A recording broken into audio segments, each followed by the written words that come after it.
Donc tout de suite, la santé des yeux au volant avec vous, docteur Tariq Alloussi. Vous êtes médecin ophtalmo. Bonjour docteur. Bonjour. Merci beaucoup d'être là. C'est moi. Alors pour commencer, d'abord on va parler de l'importance de la santé des yeux de façon générale. Donc, la santé visuelle est importante. Pourquoi importante? Parce que les yeux permettent d'interagir avec l'environnement. Quand il dit interagir, c'est apprendre. Interagir, c'est communiquer. Interagir, c'est effectuer les tâches quotidiennes de tous les jours. C'est pour ça qu'il faut avoir préservé et développer une bonne vision et une bonne santé visuelle. Ok, docteur. Donc pour garder au maximum cette bonne santé de nos yeux, les spécialistes disent qu'il faut certains dépistages standards que nous devrions tous faire à partir d'un certain âge. Lesquels, docteur? Donc déjà, il y a deux âges, il y a 40 ans et 60 ans. Les dépistages 40 et 60. 40 et 60. Ce sont deux âges très importants. Tout à fait. Donc les dépistages les plus communs, c'est d'abord l'acuité visuelle. L'acuité visuelle, c'est... Ça, c'est à 40 ans? C'est à 40 ans et avec correction. Donc l'acuité visuelle à 40 ans, c'est la capacité de discerner les formes, les petites formes, avec une correction optique. Donc les vis de réfraction, c'est quoi les vis de réfraction? C'est les problèmes de lunettes. Donc à 40 ans, il faut faire déjà on le fait le dépistage bien avant, mais à 40 ans, on fait le dépistage pour la vision de près et aussi pour la vision de loin. Mais une seconde, docteur. Par exemple, une personne qui n'a jamais eu de problème visuel, elle n'a jamais ressenti de problème au niveau de ses yeux, et qui arrive à 40 ans. Vous dites on a déjà fait un dépistage avant. Lequel? Il y a le dépistage scolaire, déjà. Okay, oui, il y a le dépistage scolaire. Et déjà, pour les personnes qui ont un parcours universitaire, ils sollicitent beaucoup leur vision et donc ils peuvent se rendre compte de problèmes visuels bien avant. S'il y a des problèmes visuels. S'il y a des problèmes visuels. Mais par exemple, une personne qui ne s'est jamais plainte de ses yeux, à 40 ans, elle doit aller... Normalement, systématiquement, à 40 ans, on devrait faire une visite, la première visite chez un ophtalmo. Pourquoi? Parce qu'il y a la presbytie. Parce que la presbytie, c'est quoi? C'est une diminution des performances visuelles de près. On n'arrive pas à bien lire voir de près. Donc, ça, c'est, on va dire, quasi général. C'est quasi général. Et à cette occasion, on prend aussi la tension oculaire, puisque la tension oculaire, c'est un examen qui permet de dépister ce qu'on appelle les glaucomes. Ça peut arriver très tôt, un glaucome, à 40 ans? En général, ça peut arriver à 40 ans s'il y a un facteur de risque familial, c'est-à-dire si un des parents est porteur d'un glaucome. Donc, à 40 ans, ce qu'on vérifie, c'est la presbytie, à savoir la vision de près, et la tension oculaire. Tension oculaire, dépistage, donc tension.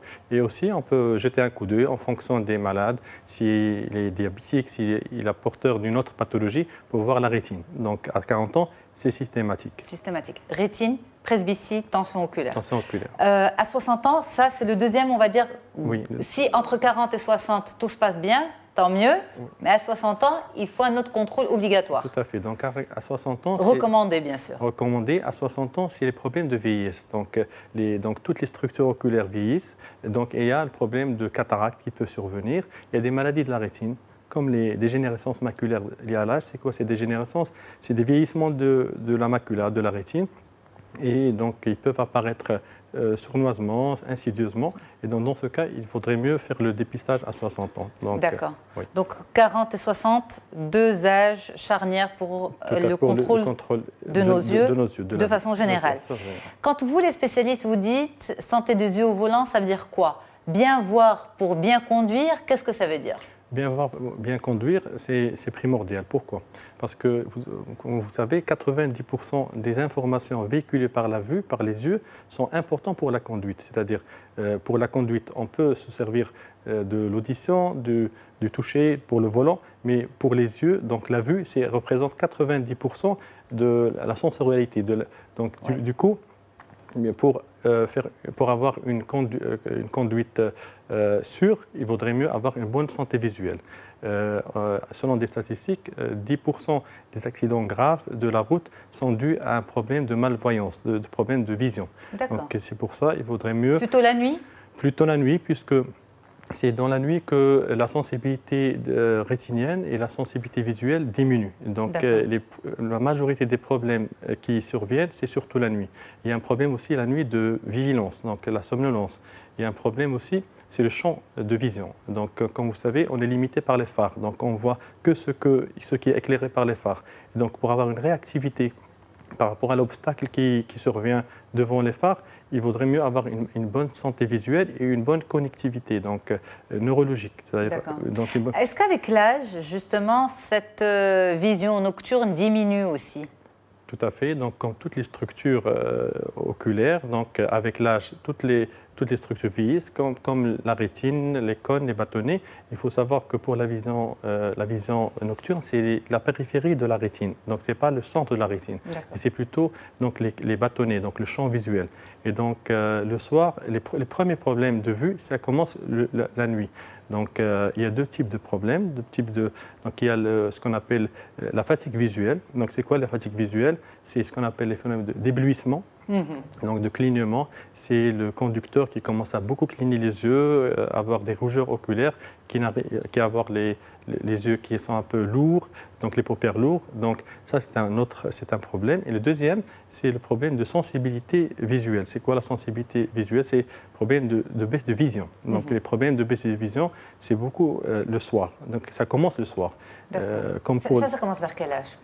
Alors, ça dépend. Si un patient à 60 ans n'a pas de pathologie particulière, ça ne va jamais commencer. Sauf s'il a un problème particulier, comme une cataracte, comme un problème de rétine, comme un problème de glaucome. Mais on entend même des jeunes dire qu'ils ont du mal à prendre le volant la nuit. Est-ce que c'est dans la tête que ça se passe ou c'est vraiment au niveau des yeux? C'est plutôt un problème de fatigue visuelle. Ce n'est pas un problème de baisse de vision nocturne. Parce qu'il y a deux problèmes. Il y a la baisse de vision nocturne, et donc ça, c'est les structures qui vieillissent. Et un problème d'asthénopie, c'est la fatigue visuelle. Et là, c'est le problème de vigilance, de concentration et d'éblouissement à la lumière.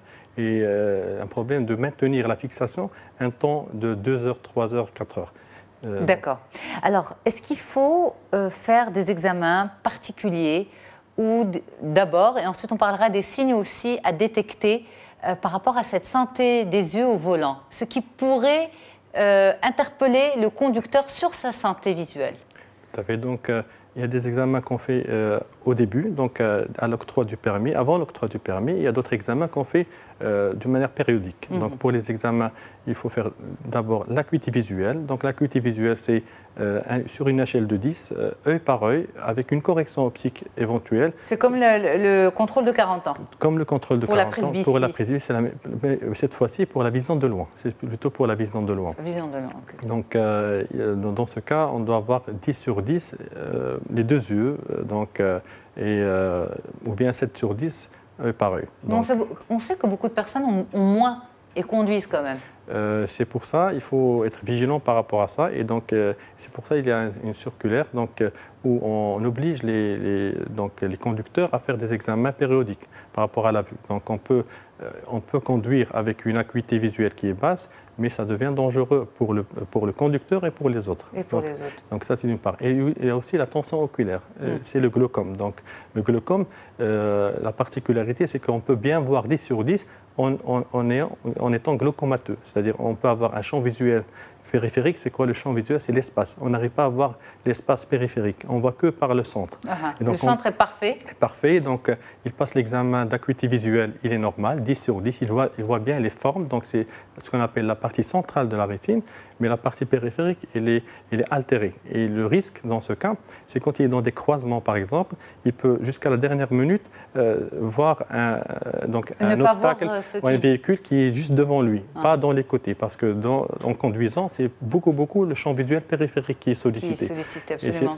Pour avoir la vigilance. La vigilance. Mais pourquoi? Parce que les spécialistes ne font pas le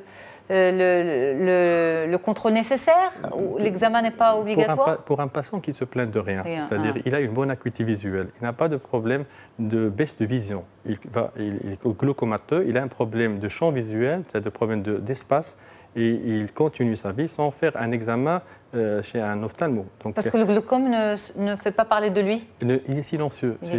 C'est ça le danger de cette pathologie. Et donc, il n'atteint le centre qu'à la fin de la pathologie.